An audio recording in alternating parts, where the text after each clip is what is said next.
तो हमारा जो अभी जूम सेशन चल रहा है, लास्ट टाइम की जूम सेशन में हमारा अधूरा तो थोड़ा डिस्कशन रह गया था भावना बहन के साथ में। अगर उसी के साथ कंटिन्यू करें तो ज्यादा अच्छा होगा। कि जो हम बोलते हैं कभी कभी कि थॉट्स वेस्ट है या वेस्टफुल थॉट्स चलाते हैं, बाबा भी ये मुरली में बात बोलता है कि वेस्टफुल थॉट्स नहीं चलाना। तो कैसे हम समझे कि ये वेस्टफुल थॉट्स है या इम्पोर्टेंट थॉट्स है? उन थॉट्स को फुल स्टॉप लगाना किस तरह से है? जैसे भावना बहन ने अपना एक अनुभव शेयर किया था लोनलीनेस का, कि घर में होते ही, मगर उनको ये पता नहीं कि उन्होंने खुद ने ही उस थॉट को फुल स्टॉप भी लगा दिया। हाँ, कि कहीं ना कहीं उन्होंने उस जब वो लोनलीनेस का वो थॉट जैसे ही आया, उन्होंने उसका जवाब देकर उसको फुल स्टॉप भी लगाया। वो वेस्ट नहीं था। हाँ, वो थॉट अधूरा छुटा हुआ था जो कंप्लीट करना था, उस जर्नी को कंप्लीट करना था। थॉट्स यानी संकल्प, जो भी संकल्प हमारे आते हैं, हाँ, वो कभी भी अर्थहीन नहीं होते। हर वक्त अर्थहीन नहीं होते, होते हैं अर्थहीन। और वो अर्थहीन कौन से थॉट्स होते हैं? अगर किसी को भी उसकी समझ आई हो तो प्लीज शेयर करना। And yes Bhavna ben, if I am not wrong you can contribute your thing. Yeah you absolutely right. तो यही है कि उस थॉट को के बहाव में ना बहकर हम उसको अटेंड करते हैं और उसको देखते हैं। जैसे आपने उस दिन भी बात की थी, वो मन बच्चे के साथ हम बात करते हैं, तो जैसे हम उसके साथ बात करते हैं तो वो शांत हो जाता है। और ये भी क्यों हुआ इस तरह से लोनलीनेस, क्योंकि अभ्यास नहीं था। इस तरह के सीन्स ड्रामा में पहले बहुत आए नहीं थे, बल्कि उसके बाद अभी बहुत सीन्स लेटली आए। इनके ब्रदर की तबीयत ठीक नहीं थी, तो कई बार ऐसा हुआ कि ये रात रात भर घर पे नहीं थे, भावना बिल्कुल अकेली थी। तो अब ये नहीं हुआ। तो एक तरह से वो बाबा बोलते हैं ना, जब ये चीजें आती हैं हम फेस करते रहते हैं तो लंबे काल का अभ्यास, हाँ, लंबे काल का अभ्यास हो जाता है। तो इट वॉज जस्ट दैट। तो आपने बिल्कुल ठीक समझा है, और जहाँ आप समझाया भी है, समझा भी है। और जहाँ तक आपने ये बात की वेस्ट थॉट्स की, तो लेट्स से एक आदत बन जाती है, क्या कहें, ओसीडी जैसे होता है, तो ऑब्सेसिव कंपल्सिव डिसऑर्डर है। तो वो उनको पता है कि ये नहीं करना चाहिए, लेकिन वो अपनी आदत से मजबूर होते हैं। एक ही बात को बार बार सोचना, एक ही बात को, उनको पता है कि यहाँ हम कुछ बोलते हैं तो सामने वाले को अच्छा नहीं लगता, और मेरी कोई अथॉरिटी भी नहीं है इंटरफेयर करने की, फिर भी वो नेचुरल नेचर हो जाती है इंटरफेयर करने की, और वहां फुल स्टॉप नहीं लगता। तो हम उसको वेस्ट थॉट नहीं कहेंगे क्या?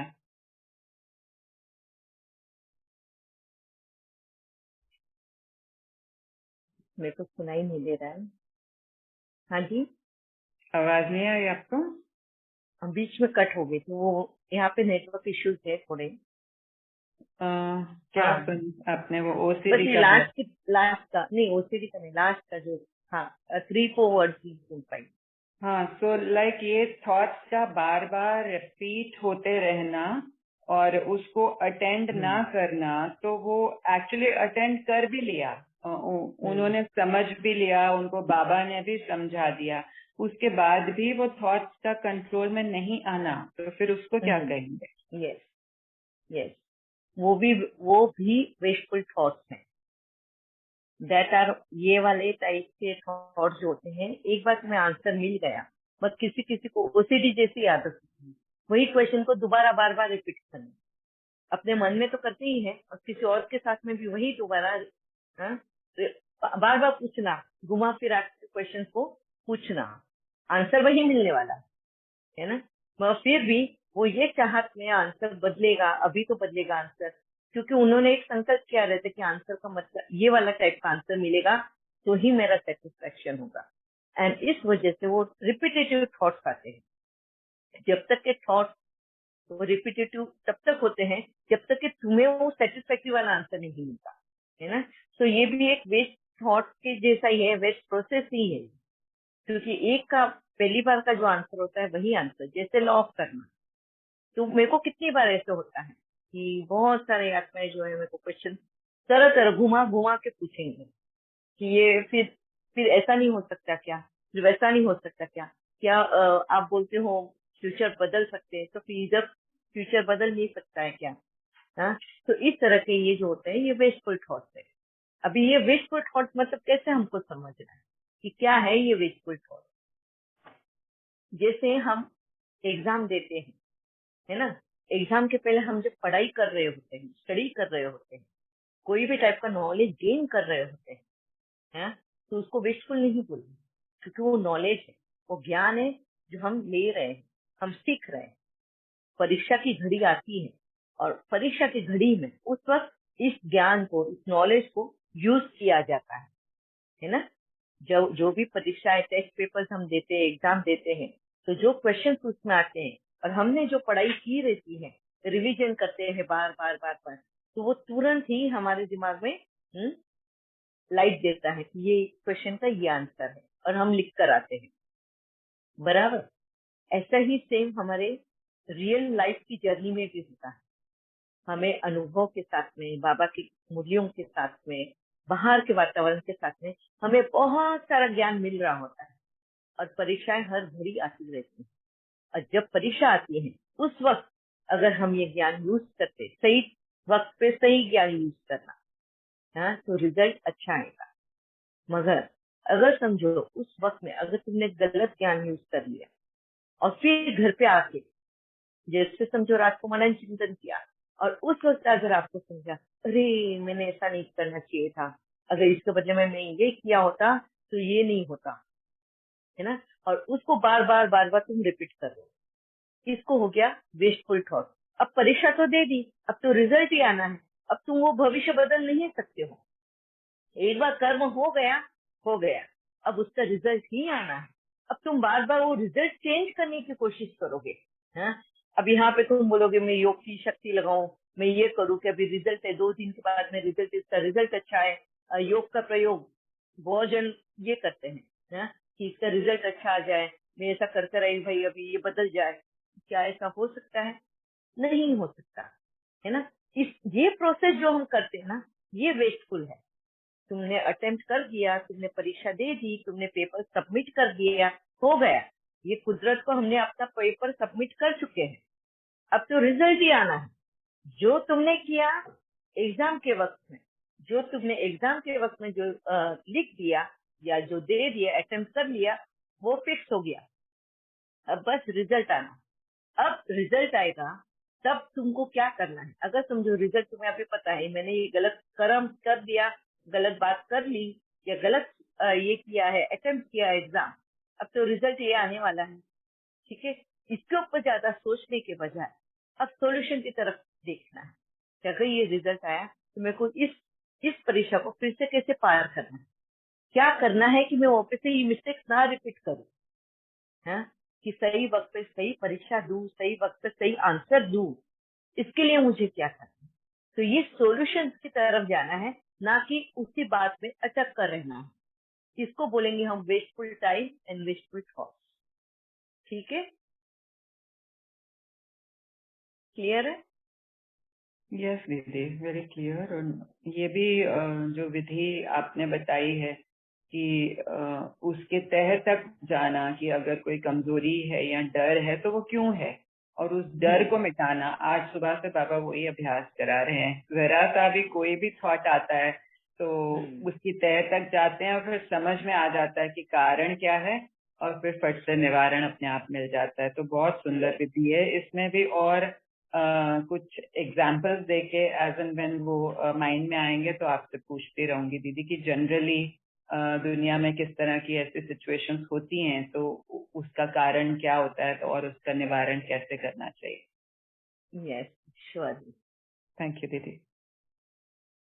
अच्छा, और है किसी के कुछ भी क्वेश्चन इसको रिगार्डिंग, कुछ पूछना है कि कैसे हमको पता चले कि फुल स्टॉप कब लगाना है, हमें कोई भी रिश्ते में कब तक देते रहना है। ये बहुत बार मुझे क्वेश्चन आते हैं, बहुत बार इनकी ऑडियोज की रिकॉर्डिंग मुझे भेजते हैं बच्चे कि दीदी आप बोलते हो सहन करना है, पेशेंस रखना है, धीरजता रखनी है, ये सारी शक्तियां हम अपनाते हैं, सामने वाला इंसान तो बदल ही नहीं रहा है, वो तो बस उसी बात पे अड़कर बैठा हुआ है, उसमें तो कोई चेंज आया नहीं।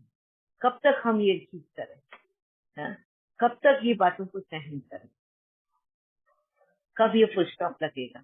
कब ये बातें बदलेंगी? तब ये कर्मों का हिसाब किताब चुकतू होगा।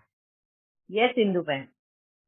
ओम शांति दीदी, जैसे हम जो पास्ट के बारे में सोचते हैं वो सारे वेस्ट थॉट होते हैं। जैसे लास्ट मैंने आपकी क्लासेस सुनने से पहले मेरा क्या था ना कि मेरी मदर एक्सपायर कर गई थी, तो मुझे बहुत ये होता था कि मैं उनके साथ और टाइम स्पेंड कर सकती थी, जा नहीं सकती थी, मुझे कॉल रोज करनी चाहिए थी, दिस दैट, मेरे बहुत थॉट चलते थे। लेकिन वो वेस्ट थे, मुझे समझ में आ गया। अब मुझे जब भी उनकी याद आती है मैं उनको प्रकाश देती हूँ, वो आत्मा जहाँ भी है, मेरा इस बात का मुझसे मेरा जो अकाउंट था वो सेटल हो गया। वो जहाँ भी है खुश रहे, हेल्दी रहे, जहाँ भी उनको बहुत प्यार मिले। तो पहले बहुत वेस्ट थॉट चलते थे। ऐसे मेरी एक फ्रेंड है, उनकी बेटी की शादी हुई तो मैरिज सक्सेसफुल नहीं हुई, तो अब वो बार बार ट्रिप करती रहती कि मुझे पहले करना चाहिए था, मुझे पहले इंक्वायरी करनी चाहिए थी। तो ये बहुत वेस्ट थॉट है। मैं उसको यही समझाती हूँ, अब वो हो चुका है, अब इसमें हम वापस नहीं जा सकते। तो पास्ट के हम जितने भी थॉट्स करते हैं वो सारे के सारे, चाहे वो किसी भी लेवल पे हैं, वो सारे वेस्ट पे ही जाते हैं। मुझे ऐसा लगा।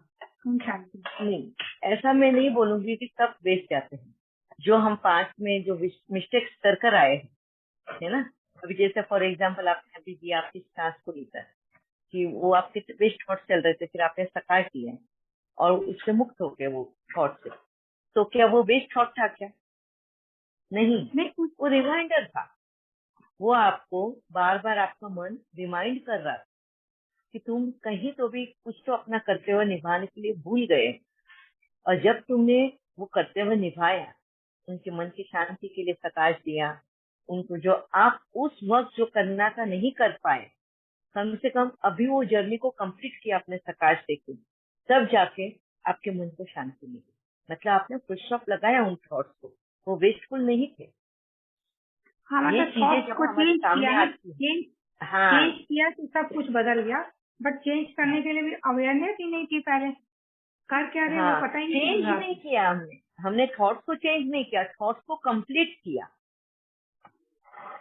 चेंज देखो किया ना दीदी, पहले सोच रहे थे कि पहले करना चाहिए था लेकिन नहीं कर पाई, तो मैंने कहा चलो जो हो गया तो हो गया, अब जहाँ है वो ठीक है। तो चेंज हुआ ना या कंप्लीट हुआ। देखो आपने क्या किया, फिर आपने ये बोला कि जो हो गया मैं पास जाके बदल नहीं सकती, मैं अब क्या कर सकती हूँ। तो आपने क्या किया, फिर उसको प्रकाश विधि दी, प्रकाश दिया ना। तो वो जो आप अधूरा छोड़ कर आए थे उस जर्नी को, प्रकाश की विधि के थ्रू कहीं ना कहीं उस थॉट को कंप्लीट किया, ताकि अभी आपको वो पछतावा नहीं लग रहा है ना। जी जी, तो वो कंप्लीट किया आपने उस थॉट को। इस पॉइंट ऑफ व्यू से नहीं सोचा था, थैंक यू। है ना। तो जो भी पास्ट में होता है हमारे, अगर समझो हमारी कोई भी जर्नी, संकल्पों की जर्नी हो, वाचा की जर्नी हो, कर्मना की जर्नी हो, कोई भी जर्नी हमारी अगर पास्ट की इनकम्प्लीट है, तो हमें दोबारा मौका मिलेगा आगे फ्यूचर में उसको कंप्लीट करने का। कभी भी ये ध्यान में रखना कि जर्नी जब तक कंप्लीट नहीं होगी, हमें उन थॉट से, उन प्रोसेस से मुक्ति नहीं मिलेगी। कर्मातीत अवस्था का मतलब भी वो है कि हर कर्म से अतीत होना। जितने भी पास्ट में हमने अधूरे कर्म छोड़े हैं, उसको कंप्लीट करना, तो ही हम आगे बढ़ सकते हैं। बाबा यही बोलता है ना, अभी हम जो लेने वाले आगे का टॉपिक, सार विस्तार को सार में लाओ। जो हमने विस्तार किया है ना, पूरा जो दुनिया में अपना सब कुछ स्प्रेड कर कर आया है इतने जन्म जन्म से, उसको सार में लेकर आना है, उसको कम करना है। तो जो आपको ये सबको याद होगा कि मैंने अपना एक अनुभव शेयर किया था कि बाबा रोज सवेरे कभी भी मुझे बीच में आके पूछता था कि बेटा तैयार है तू, तो रेडी है, मैं तुझे लेने आया हूँ। है ये ड्रिल करवाता था बाबा। आप सबको याद है?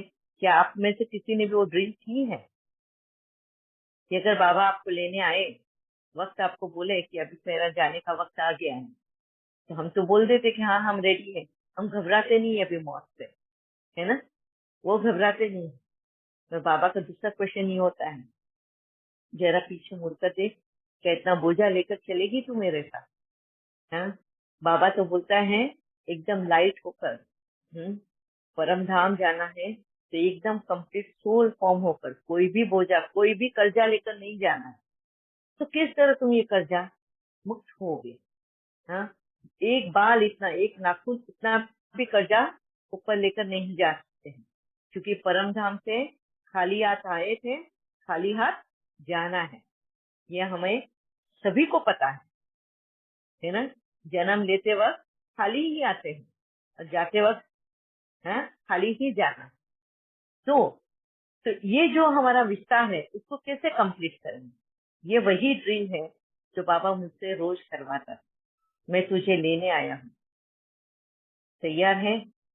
हाँ, और जब मैं हाँ बोल देती थी तो बस फिर बाबा इतना सारा मेरा विस्तार बताता था मुझे कि ये क्या है। हाँ, अब यही वो विस्तार है जो मैं आप सबसे भी सुनना चाहती हूँ। क्या आपको 8 दिन का समय दिया था इस विस्तार को समझने के लिए? अच्छा, ये विस्तार का टॉपिक चालू करने से पहले मैं आपका पुराना वाला टॉपिक को क्लोजर लगाना चाहती हूँ। क्या इसको लेके कुछ भी और किसी को क्वेश्चन है? डर, भय, एंजाइटी, डिप्रेशन, या मदर नेचर के ऊपर कि खान पीन की धारणा जो हम बोलते हैं कि कैसे खाना चाहिए, या क्या जो भी कुछ क्वेश्चन हो उसको लेकर। जी दीदी, तो जो डिप्रेशन से गुजर रही हैं सोल्स, तो वो तो उस हालत में नहीं है कि वो अपने आप को कारण ढूंढ के निवारण कर सकें, तो फिर उनके लिए क्या गाइडेंस है? काउंसलिंग। डिप्रेशन की आत्माओं को काउंसलिंग के बगैर, जैसे बोलते हैं ना आत्मदर्शन कर, काउंसलिंग क्या है? आत्मदर्शन करा। आज बाबा ने हमारा क्या किया? काउंसलिंग ही किया ना। हम सबको, हम डिप्रेशन से ही गुजर रहे थे सभी आत्माएं। जब हमारा भक्ति से ज्ञान मार्ग में आने का कारण क्या है? जब हमारा होप सभी तरफ से टूट जाता है।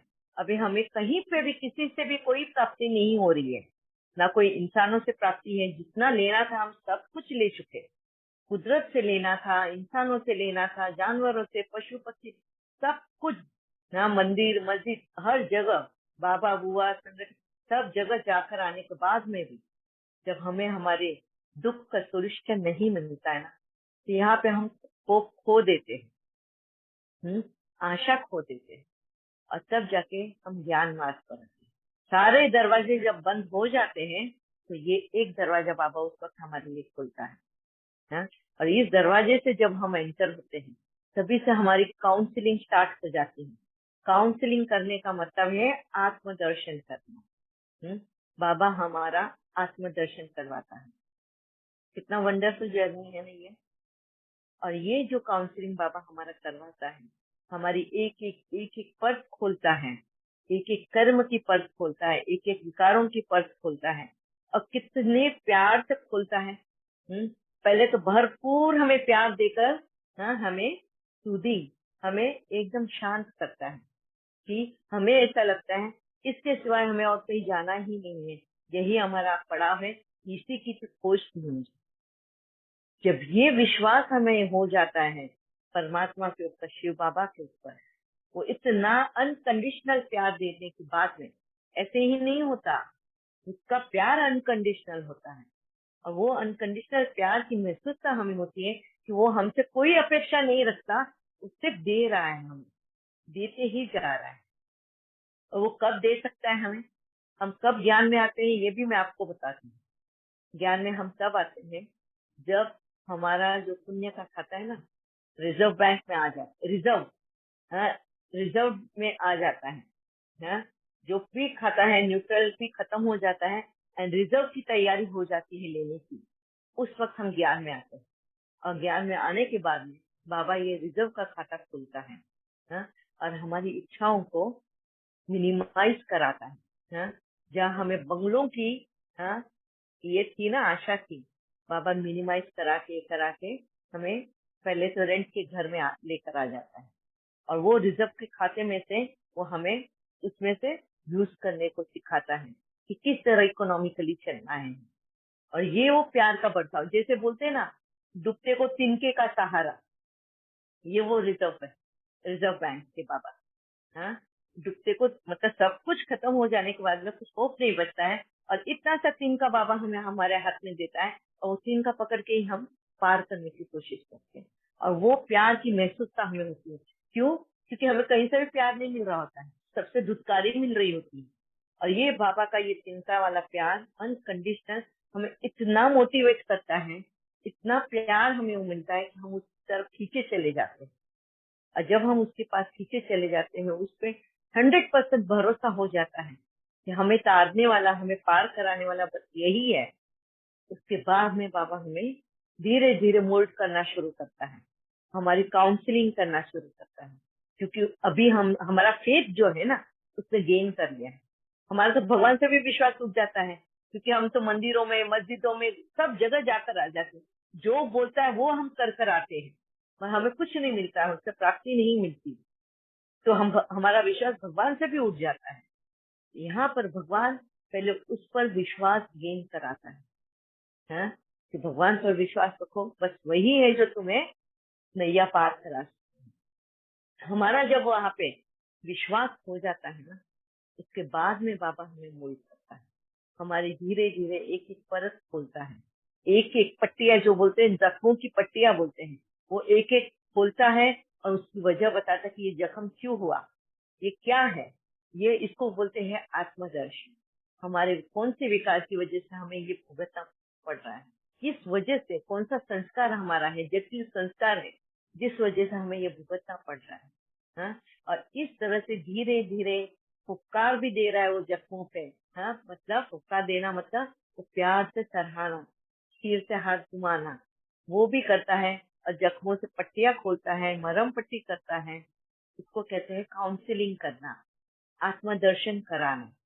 हाँ? और ये आत्मदर्शन वो कराते कराते कब हमारी नैया, हमारा देखने का दृष्टिकोण, हमारा स्वभाव संस्कार बदल देता है। दुनिया आके हमें बताती है, अरे तू तो ऐसी नहीं थी पहले, अब ऐसे कैसे। हाँ? कितनी पहले तो गालियां ही सुननी पड़ती है। हमारा ये जो बदलाव हमें आता है, और ये बदलाव में हम जब गालियां सुनते हैं, तो ये जो हमारा फाइट चल रहा है ना, इसको बोलते हैं द्वंद्व युद्ध। है, ये जो राम का जो तीर कमान बताया है ना, ये वो वाला है। इसी को संगम युग बोलते हैं। ये एक आत्मा का संगम युग है, जो अपने आप से लड़ाई लड़ रहे हैं, और बाबा इसमें हमारी शक्ति स्वरूप बनकर, हमारा सर्जन बनकर, हमारा सर्जन बनकर हमें आगे बढ़ा रहे हैं। ये है काउंसलिंग करना।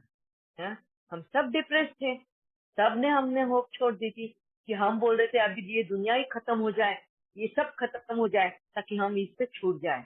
हम दुनिया को खत्म करने की कोशिश कर रहे थे, ताकि हम इस दुख से निकल जाए। है ना, जब हमारी ये स्थिति आ जाती है ना, तब बाबा हमें एक बाहर निकालता है। और ये काउंसलिंग, तो जहाँ पे भी हमें डिप्रेशन पेशेंट मिलते हैं, तो हमेशा ये याद रखना कि बाबा ने हमारी किस तरह से काउंसलिंग की है, हमें किस तरह डिप्रेशन पेशेंट का भरोसा पहले जीतना है। इसके लिए मैं कहती हूँ कि वो काउंसलिंग, हाँ, फेस टू फेस होना बहुत जरूरी है। मैं बहुत बार ट्राई करती हूँ, क्योंकि दूर होते हैं पेशेंट, कोई दूसरे देश में होते हैं, ये होते हैं, इतना वक्त नहीं दे पाती हूँ, टाइमिंग का, नेटवर्क का, सबका बहुत प्रॉब्लम होता है। और इसके लिए मैं नजदीक के लोगों को ढूंढती हूँ कि कौन उनको काउंसिल कर सकता है, आइदर उनके फैमिली मेंबर्स या उनके फ्रेंड सर्कल। क्योंकि जो डिप्रेशन वाला इंसान है, वो कभी फैमिली मेंबर पर विश्वास नहीं करेगा, और फैमिली मेंबर से कनेक्टेड जो लोग होते हैं ना, उन पे भी विश्वास नहीं करेगा। हाँ, ये बहुत बड़ा एक हमारे लिए टास्क होता है। तो ऐसे लोगों को ढूंढना है, जो इनका डिप्रेशन पेशेंट जिसके ऊपर भरोसा कर सकता है, या वो भरोसा है, या वो अटैच है उस इंसान के साथ में। और जब वो है, उसी इंसान को पकड़ना है और उसको बताना है कि कैसे वो उस डिप्रेस पेशेंट के साथ में काउंसिल कर सकता है। तो हमारी खुद के अनुभव जो बाबा के साथ हुए रहते हैं, वहीं से आप अपने अनुभवों के साथ में ही सामने वाले को काउंसिल करा सकते हैं, तभी वो इंसान को डिप्रेशन से मुक्त कर सकते हैं। ठीक है। यस दीदी, थैंक यू। एक और एग्जाम्पल है, जैसे जनरली कोई बॉडी में पेन या बीमारी होती है, तो या फिर कोई और भी इशू या प्रॉब्लम चल रही है लाइफ में, तो वो उसके बारे में ही सोचते रहते हैं। उनको पता है कि नहीं सोचना है, हम आत्मा हैं, ज्ञान में है, सब कुछ मालूम है, लेकिन वो ऑटोमेटिक थिंकिंग ऐसी चलती है कि वो चाह कर भी उस थिंकिंग के साइकिल को ब्रेक नहीं कर पाते हैं। वो इसलिए क्योंकि उनको सॉल्यूशन दिख नहीं रहा है ना। बाबा हमें पहले सॉल्यूशन बताता है कि तुम्हारा ये जो कर्म है, हाँ, तो हमें वो सिखाता है कि फुल स्टॉप पहले कैसे लगाना है। अब क्रिएट नहीं करो, हाँ, इसको फुल स्टॉप लगाओ, निर्माण मत करो, फिर से करना। तो ये जो हमारा प्रोसेस हमारे बाबा करवाता है, सेम प्रोसेस उनके साथ भी करवाना। उनको सोल्यूशन दो ना। अभी जैसे फॉर एग्जाम्पल मैं आपको बोलती हूँ, बच्चा अगर कोई चीज के साथ खेल रहा है जो बहुत ही हानिकारक है, बहुत डेंजरस है, और अगर हमें उसको उससे वो चीज लेनी है, तो हम क्या करेंगे? उसका माइंड डाइवर्ट करने की कोशिश करेंगे दूसरी चीज के लिए। उसको ऐसी टेम्पटिंग चीज बताएंगे कि वो मजबूरी से वो चीज छोड़ेगा और वो चीज दूसरी चीज की तरफ भागेगा, है ना। तो उसको सॉल्यूशन दिया है हमने, तब जाके वो ये चीज को छोड़ के दूसरी चीज हासिल करने की कोशिश करेगा। तो सेम ऐसा ही होता है हर एक आत्मा के साथ। हर एक, हम, मैं भी वैसी हूँ, हम सब वैसे हैं। जब तक हमें दूसरा चीज नहीं मिलता, हम ये प्रेजेंट की चीज छोड़ना नहीं चाहते। ये सुख मिल रहा है ना इसमें से, तो ये क्यों छोड़े? जब तक इससे बड़ा सुख हमें नहीं मिलता है, हम ये सुख छोड़ना नहीं चाहते, उस कंफर्ट जोन से बाहर निकलना नहीं चाहते, है ना। तो डाइवर्ट करना जरूरी है, उसको चैनलाइज करना बोलते हैं इसको। पहले हमको उनको चैनलाइज करना होता है, ठीक है। यस दीदी, ऐसे लगता है कि वो अटेंटिवनेस ही नहीं होती अगर, तो फिर वो उनको कितना भी बता दें, कितना भी समझा दें, लेकिन उनका माइंड टेक ओवर कर लेता है। तो आपने ठीक बोला कि वो अटेंशन डाइवर्ट करें, कंफर्ट जोन से बाहर निकलें। Having said this, it has become their nature. तो वो खाना बना रहे हैं तो खाना बनाते बनाते थॉट्स चलते रहेंगे, कोई भी काम कर रहे हैं तो ये क्यों हो गया, इसका कारण क्या है, ये बढ़ तो नहीं जाएगा, ये डॉक्टर को दिखाऊं, ऐसे थॉट्स चलते ही रहते हैं।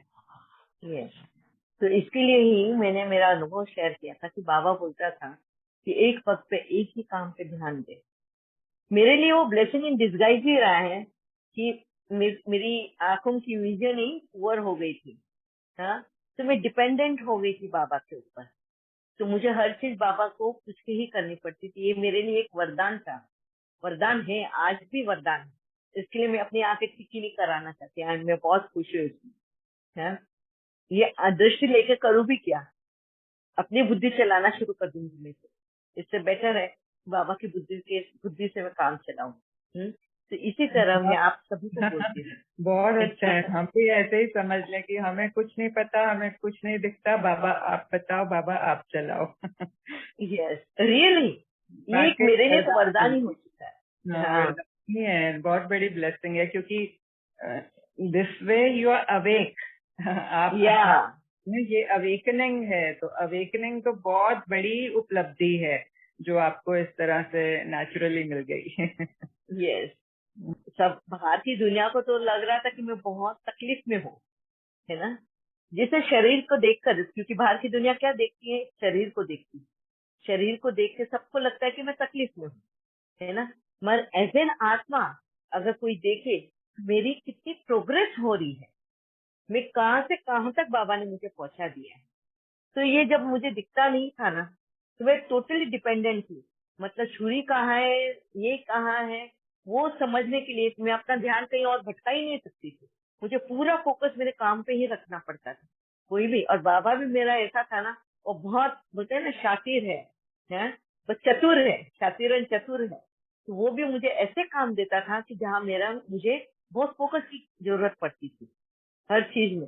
अब दिखता नहीं है तो मेरे को मेमोरी मेरी बहुत शार्प करनी पड़ती थी कि ये चीज कहाँ रखी है, बार बार याद रखना है कि नमक मैंने इधर रखा हुआ है और ये यहाँ रखा है, वो यहाँ रखा है। तो मेरा दिमाग हमेशा प्रेजेंट मोमेंट में ही रहता था, और प्रेजेंट मोमेंट में रहने की वजह से मैं कहीं पे भी ना, मेरे थॉट भागते ही नहीं थे। ये अभी मेरा अनुभव रहा है। अगर किसी ने इसी और पे अपने कंट्रोल किया हो अपने ऊपर, तो अनुभव शेयर कर सकते हैं। जो देख सकता है, मतलब अपने माइंड पर कंट्रोल कर पाया है, मेरे लिए ये ब्लेसिंग इन डिस्गाइज रहा है कि मुझे दिखता नहीं था, तो मुझे बहुत प्रेजेंट में ही रहना पड़ता था। और आज भी इसके लिए मैं बहुत अटेंटिव रहती हूँ। कोई भी कुछ बोलता है, मेरे कान सुनने के लिए तैयार है। भले ही आंख से देख नहीं सकते, वहाँ कान सुन सकते हैं, और वो कान सुनने के लिए मुझे प्रेजेंट में रहना। अगर मैं अपने थॉट में चली जाऊँ, हाँ, और अगर आप बात करो तो मुझे समझ में ही नहीं आएगा कि क्या है। सो आई एम नॉट अटेंटिव। तो बाबा का ये फर्स्ट में लेसन, मल्टीटास्किंग बंद कर दो। है मल्टीटास्किंग मतलब जो सोचना है, जो कर रहे हो, जो बोल रहे हो, जो देख रहे हो, हाँ, सब समान होने चाहिए। चारों एक्शन आपकी समान होनी चाहिए। सेम वही चीज करनी है, कहीं और तुम्हारा दिमाग नहीं जाना चाहिए। ठीक है, ये प्रैक्टिस करोगे ना तो तुम्हारा सारा जो तुम सोच रहे हो, तुम डिप्रेशन में हो, तुम्हारे थॉट जहाँ भाग रहे हैं, तो सबको कंट्रोल होगा। और ये वो जो फर्स्ट इनिशियल स्टेज है, जो हम ज्ञान में आते हैं और हम वो नहीं कौन से वाले ऑडियोज और वीडियोस सुनते हैं मेडिटेशन को, कमेंट्री। कमेंट्री। यस, ये कमेंट्रीज जो है ना, वो लर्नर्स वालों के लिए होता है ना, कि हमारे थॉट को कैसे कंट्रोल करना है, कैसे सुन रहे हैं उसी को अनुभव भी करना है। जैसे एक आत्मा है, ये भ्रुकुटी में है, इस भ्रुकुटी से निकल रही है, अब देखो वो कैसे ऊपर जा रही है, अब वो कैसे आकाश में घूम रही है, कैसे ठंडी हवाएं लग रही है, पंछी उड़ रहे हैं, क्या क्या दिखता है। तो ये क्या है, तुम्हारे थॉट्स को चैनलाइज करना है। जो इधर उधर भाग रहा था, ये कमेंट्री तुम्हें थॉट्स जो भागने वाले हैं वो एक जगह पे स्थिरता में लेकर आ रहे हैं। मगर यही तुम 1 साल करो, इसके बाद में तुमको बदलना है ना। ये पूरे जीवन तुम ये नहीं कर सकते हो कमेंट्रीज को। अब तुम्हें सकाश की विधि के पास आना, यहाँ पे आता है तुम्हारा सकाश विधि। अगर सकाश विधि अगर तुमने बुद्धि नहीं मन से भी करोगे ना, अब तुम्हारा फोकस हो गया, तुम्हारा